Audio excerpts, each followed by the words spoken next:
एमाले कांग्रेसका झोलेहरू बाटोमा आएर राजीनामा माग्दैन, दुई तिहाई ल्याएको कुर्सी कहिले पनि हल्लाउन सक्दैन र बाले रविलाई कसैले पनि हल्लाउन सक्दैन। यो कुरा गर्नुहोस्। हामी नेपाली गरिब भन्दैमा हाम्रो चाहिँ सीमा नै नमिचेको हुँदैन नि त। अहिलेसम्म लिपुले काला पानी कता मिच्यो कति मिच्यो त्यो पनि एकिङमा आएको छैन है।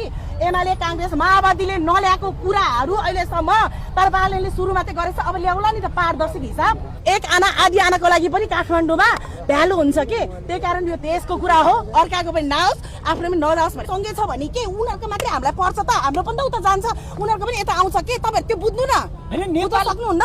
तपाईहरुको घर घडेरी छैन घरमा, तपाईहरुको घर घडेरी दाजुभाइ छर छिमेकमा 1 इन्चको पनि हुन्छ कि हुँदैन तलमाथि कहिले काहीँ नापी ल्याउनु नक्सा ल्याउनु त कति झगडा पर्छ।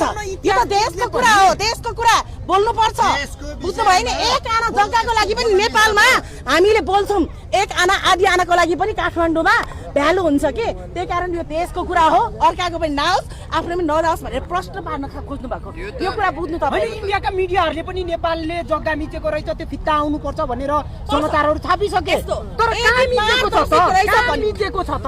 नाप नक्सा गर्ने पारदर्शी यो कुरा हो रहेछ भने दिनुपर्छ। हाम्रो पनि उनीहरूले लिएको छ भने लिनुपर्छ, हामीले उनीहरूलाई दिनुपर्ने दिनै पर्छ, किनभने अर्काको खान मिल्दैन। सबैलाई थाहा हामी नेपाली गरिब भन्दैमा हाम्रो चाहिँ सीमा नै नमिचेको हुँदैन नि त। पत्रकारहरू पनि भनेको छैन नेपालले हाम्रो सीमा मिच्यो भनेर।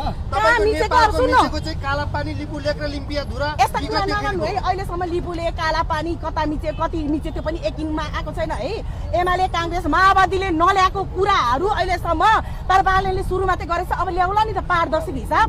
त्यति बेला एक शब्द बल्ल बोल्नु भएको छ कि 10 शब्द बोलेको छैन बालेनले, बुझ्नु भयो नि। एक शब्द काफी भएको छ, तर 10 शब्दमा तपाईहरुलाई प्रमाण दिनुहुन्छ। 10 शब्दमा यहाँ यो भनेर दिनुहुन्छ।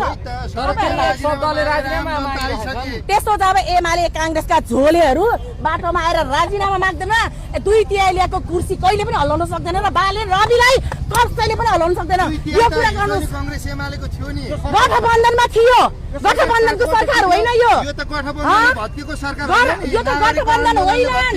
यो भनेको आम 3 करोडले चाहेर हाई हाई गरेर रवि र बालेनलाई काखबाट ल्याएको सरकार हो। तपाईले के बुझ्नु भएको छ? यति शक्तिशाली सरकार छ यो, त्यतिकै हल्लाउन सक्दैन के? त्यतिकै हल्लाउन सकिँदैन। हिजो एमाले कांग्रेस जस्तो तँलाई म यो पालो पालो पालो भने जस्तो होइन, बुझ्नु भयो नि। यस्तै राष्ट्रियताको विषयमा चाहिँ बाहिर रोस्टमबाटै यस्तो बोल्न लाग्नु